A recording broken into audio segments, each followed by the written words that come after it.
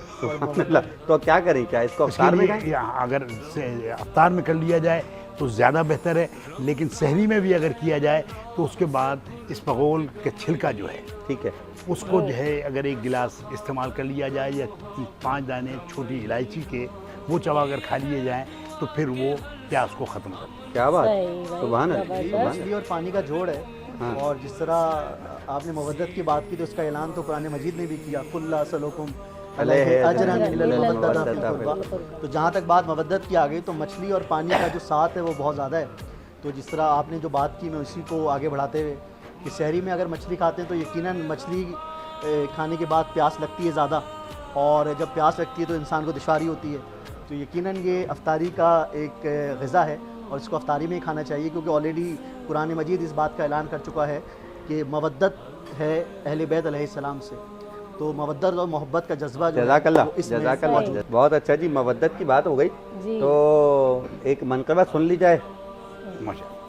فائدہ کامران ہمارے درمیان ویڈیو لنک پر موجود ہیں, اور ان سے میری گزارش ہے کہ ابتدائے بازم میں ہی, آج ابتدائے پروگرام میں ہی آغاز ہوگا آپ کی منقبت سے. تو چونکہ بات ایسی چھڑ گئی مودت کی اور بڑی خوبصورت گفتگو دونوں ہمارے علماء نے کی, تو کوئی منقبت پیش فرما دیجئے فائدہ کامران. کرم مانگتی ہوں, عطا مانگتی ہوں, الہی میں تجھ سے دعا مانگتی ہوں. عطا کر تو شان کریمی کا صدقہ, دلا دے الہی رحیمی کا صدقہ. نہ مانگوں گی تجھ سے تو مانگوں گی کس سے, تیری ہوں تجھی سے دعا مانگتی ہوں. جو مفلس ہیں ان کو تو دولت عطا کر,